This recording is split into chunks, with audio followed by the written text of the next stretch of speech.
moments later.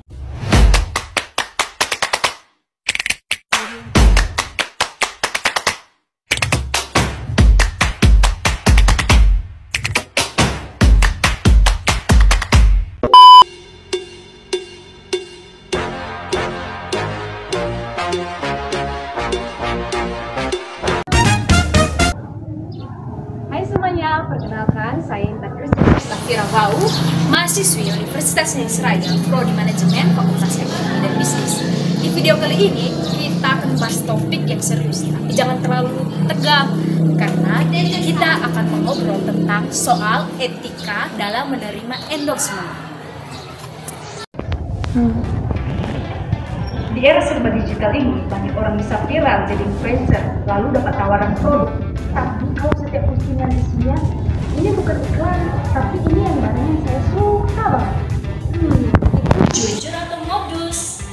Etika dalam endorsement bukan cuma soal boleh atau enggak, tapi juga soal tanggung jawab terhadap kepercayaan publik.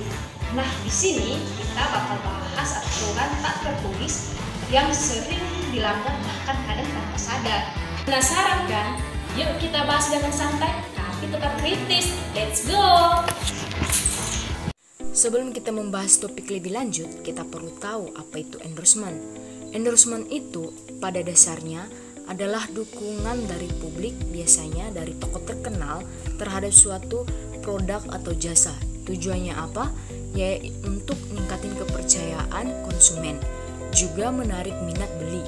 Menurut para ahli kayak Sim dan Hardiman, endorser itu ya si bintang iklan yang dipilih untuk mewakili citra sebuah produk. Jadi, endorsement ini memang punya pengaruh besar dalam strategi pemasaran digital. Ada 3 jenis endorsement. Pertama, eksplisit, di mana influencer secara terang-terangan dukung produk, misalnya bilang, saya pakai ini dan suka banget. Kedua, implisit, yang lebih halus kayak cuma nampilin produk tanpa komentar. Dan yang ketiga, compensated, yaitu endorsement berbayar. Ini yang paling umum kita lihat sekarang. Selanjutnya yaitu teori etika.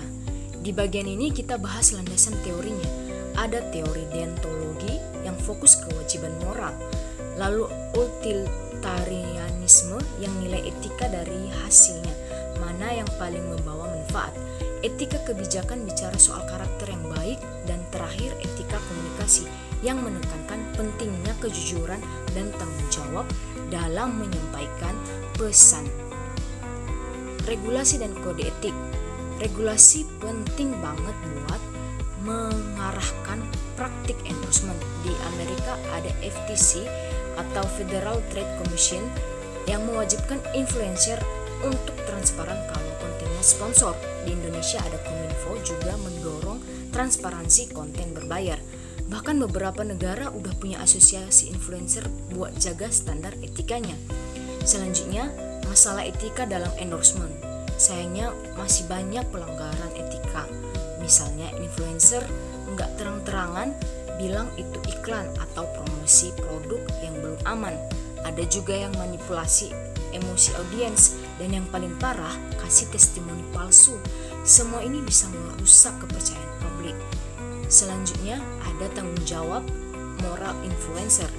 Influencer tuh punya tanggung jawab moral.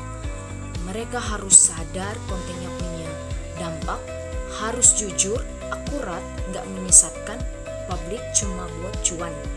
Kepercayaan followers itu emang bisa dibeli, tapi bisa rusak kalau mereka bohong. Selanjutnya yaitu praktik etika ideal. Praktik yang ideal tuh kayak gimana sih? Pertama, harus disclose dengan jelas kalau itu sponsor. Kedua, produk harus diuji dulu sebelum dipromosikan. Ketiga, influencer harus selektif. Dan keempat, mereka juga punya peran buat edukasi audiens biar lebih kritis dalam menerima informasi. Selanjutnya kita masuk ke bagian analisis SWOT, yaitu analisis terhadap strength, weakness, opportunities, dan threats dalam praktik endorsement yang etis. Pertama, kita bahas strengths. Salah satu kekuatan utama adalah kesadaran etis dalam komunikasi digital yang makin berkembang. Banyak influencer sekarang mulai sadar pentingnya bersikap jujur dan transparan dalam beriklan. Selain itu, dukungan dari regulasi resmi seperti Kominfo dan FTC atau Federal Trade Commission juga memperkuat posisi etis dalam endorsement.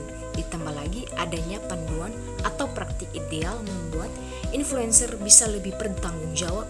Dan jangan lupa, influencer juga punya kekuatan untuk mendidik audiens agar lebih kritis.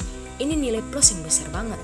Weakness atau kelemahan. Kalau dari sisi weakness atau kelemahan, kita masih sering lihat minimnya edukasi etika, terutama buat influencer pemula. Banyak yang terjun ke dunia endorsement hanya karena uang tanpa paham tanggung jawab sosial di baliknya. Etika pun sering dikalahkan demi keuntungan pribadi. Bahkan ada juga yang promosi produk tanpa uji coba. Dan yang parahnya, ngasih testimoni palsu. Semua ini menunjukkan bahwa kesadaran sosial influencer masih rendah. Lanjut ke oportunitas atau peluang. Saat ini, literasi digital masyarakat meningkat. Artinya, publik mulai bisa membedakan mana konten iklan, mana yang organik. Pemerintah juga makin aktif mengatur dan teknologi bisa bantu mendeteksi konten sponsor. Nah, tren terbaru menunjukkan bahwa publik lebih suka konten yang otentik dan transparan. Jadi ini kesempatan besar bagi influencer yang beretika buat makin dipercaya. Ada juga peluang kolaborasi edukasi lintas sektor, kayak kampanye bareng brand pemerintah dan komunitas. Terakhir, kita bahas trades, di mana persaingan influencer makin ketat dan banyak yang main curang dengan promosi produk ilegal atau manipulasi emosi audiens. Penegakan hukum di bidang ini juga masih lemah, bikin pelanggaran etika jadi sulit dikontrol. Belum lagi konsumen masih sulit bedain mana iklan dan mana opini pribadi. Ini bahaya karena bisa bikin publik salah ambil keputusan.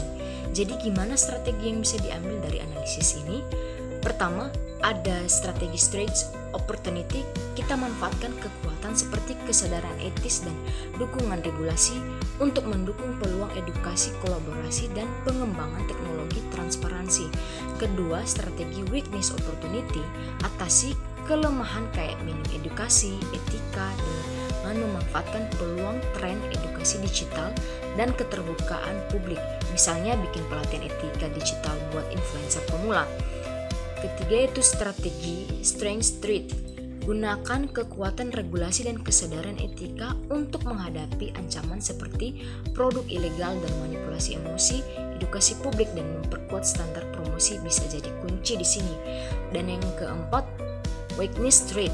Nah, ini strategi defensif. Kita harus kurangi risiko dari kelemahan kita sendiri dengan memperbaiki edukasi dan memperkuat filter konten yang bisa merugikan. Juga bisa bantu dengan lebih ketat mengawasi endorsement yang melanggar. Jadi, itu dia presentasi saya tentang etika dalam endorsement. Intinya, jadi influencer itu bukan cuma soal pengaruh, tapi juga soal tanggung jawab. Sekian dari saya ucapkan terima kasih.